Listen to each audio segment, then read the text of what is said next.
I've seen a few accounts of this phenomenon, and some photos online recently with people whose wheels came off their printers. So, after some discussion on Discord, I decided enough is enough, it's time to try and figure out if this is actually a thing. And if so, how likely is it? And more importantly, I think for most people, is whether these wheels will slip at all, because if they do, even just a bit, you can imagine the levelling would decalibrate itself over time. So let's get stuck in. I'm sure you don't need me to tell you this, but if you don't have a bed slinger type printer, then most printers have these 4 wheels. Sometimes they have 3 on the bottom, under the glass, and usually under a metal plate as well. You use them to level. Yes, I know the correct phrase is tram. You don't need to tell me in the comments. I'm using the word level because it's the common vernacular. Anyway, yeah, they use to level the bed. I've got a video on how to do that hopefully comes up now, but that's not what this video is about. It kind of is, but it isn't. You see, these are wheels with nuts in the centre. They push against a spring, and they're held in place by the force. It would be a compression force on that mechanism against the bed frame. The whole thing seems pretty sturdy, and it allows easy adjustment of each corner just by turning its corresponding wheel. Let's not get into the whole 3 wheels, 4 wheels thing. Anyway, if I'm going to try and get these wheels to move, I'm going to need to figure out what might induce that kind of movement. It could be vibrations, or it could be some kind of literal malfunction. I've noticed something that's probably relevant to this situation as well. When you push down on the bed against the springs like so, it completely removes the tension against the wheels, as you would expect, and that will allow them to spin very freely. They spin so easily when you do this that you can just spin them off with one single spin if you're one of the cool guys. So I imagine that might be a factor. Otherwise, if they're not being loosened in this way, it's going to need some kind of vibrations to make them come loose. The reports are that this is happening during one single print, which I find a bit weird because you'd expect the bed to start completely leveled, otherwise the print would fail on the first layer. So I can't really see this as something that happens gradually over several weeks. You would notice the bed unleveling itself, right? Anyway, first things first, I did some pretty simple tests.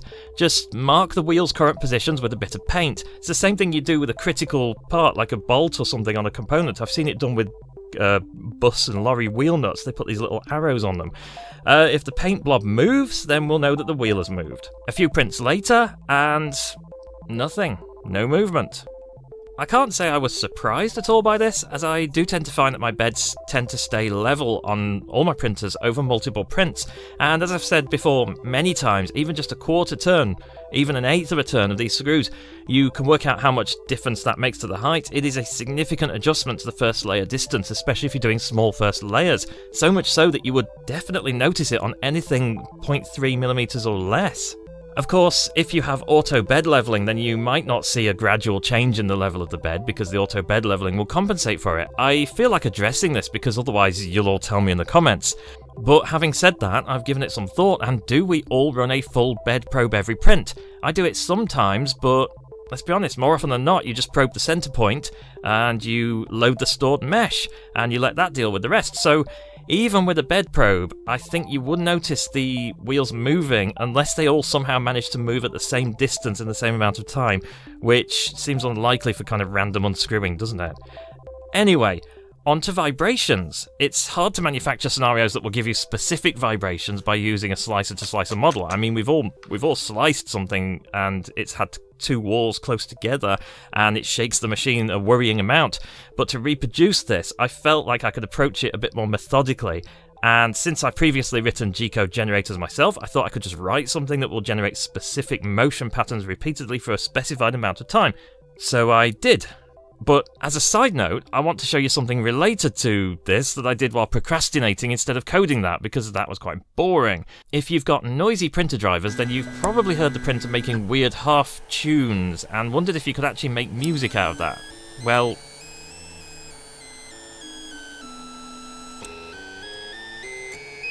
I wrote this, and the link is in the description, so feel free to have a go. To make it work, you will need noisy printer drivers. See, now we all want noisy printer drivers again. And you'll need a 230mm bed, square, basically an Ender 3 size or bigger. And I'll warn you, it's totally not in tune at all. If you really want to do anything with it, you'll have to figure out how to tune it. Back to the topic though, luckily a lot of the code between what I just made and making random jiggles is shared, so I managed to code that part pretty easily.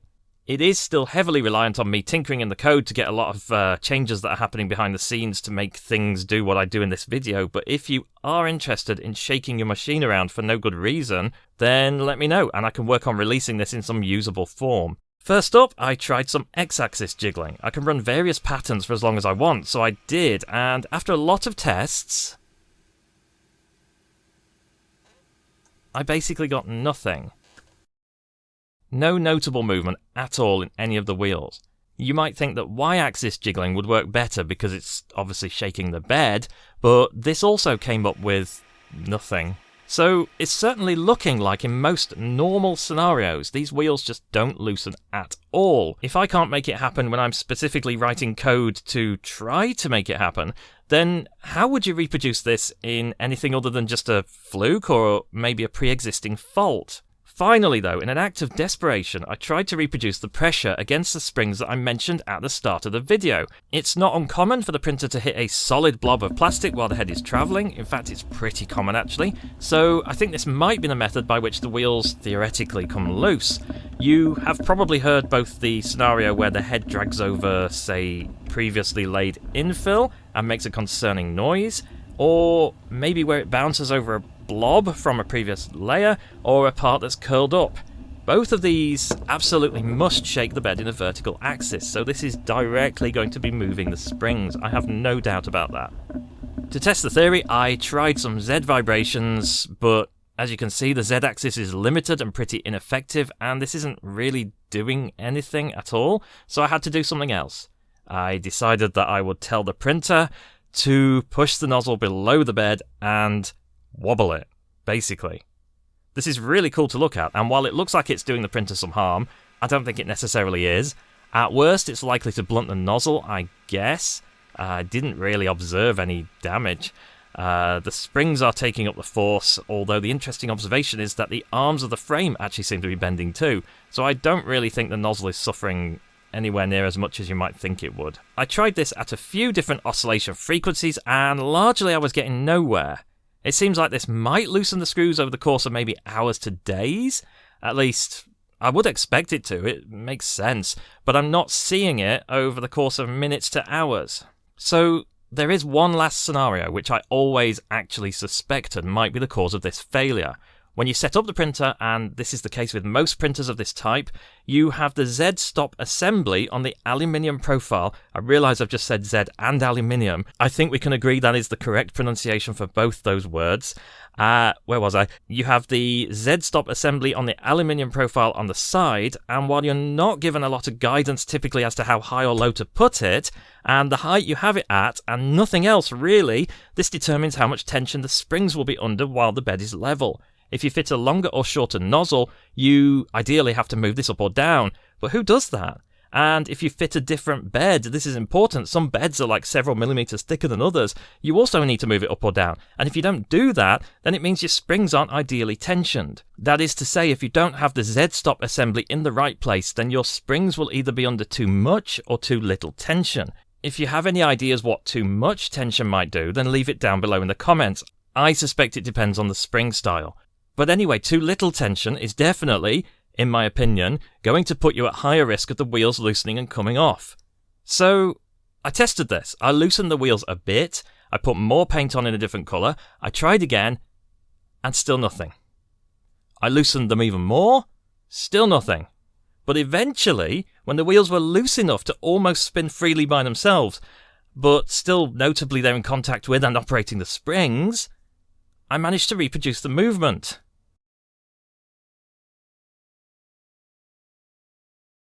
At least sometimes, anyway. Even when these wheels are spinning freely, as you can see, they don't always move, and sometimes they'll move a bit and then they'll stop. It's surprisingly hard to get them to move, even when you're literally bashing the bed constantly like this.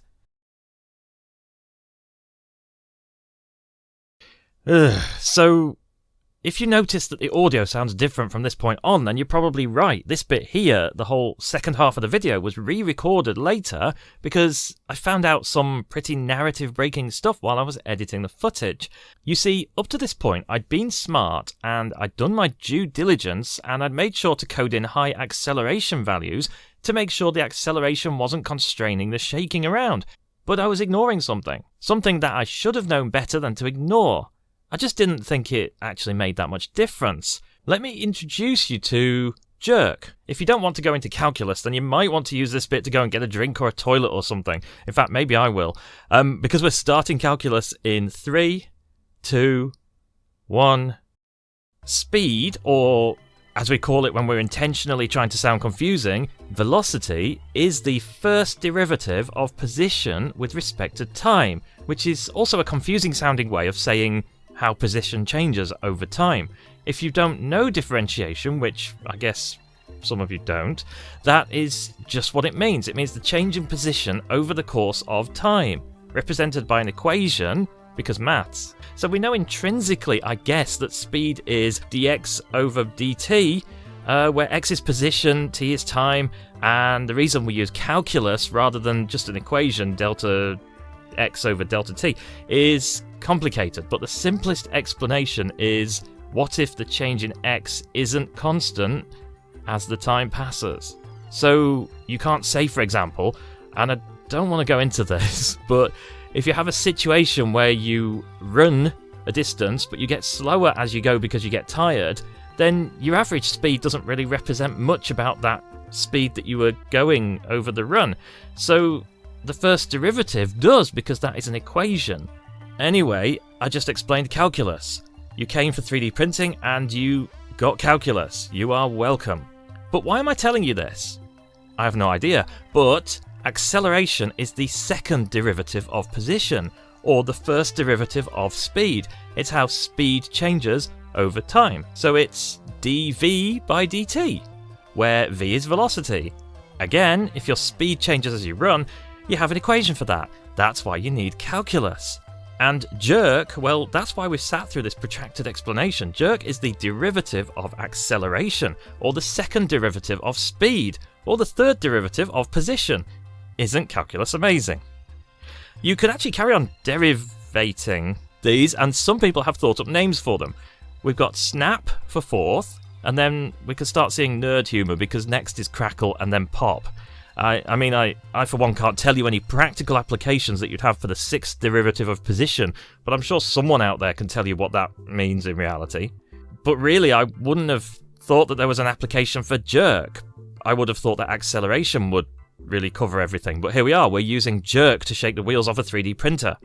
Oh, and by the way, the fact that it's a derivative of acceleration over time means that jerk is measured in millimeters per cubic second. That is right. Do you not know what a cubic second looks like? Enough maths though, it seems like jerk is actually a huge constraint that's preset into Marlin on the Ender's firmware. As soon as I change jerk, well, if you're of a nervous disposition, then you might want to look away, because this actually did shake some bits loose on the printer. I'm actually serious for once, this is painful to watch. You have been warned.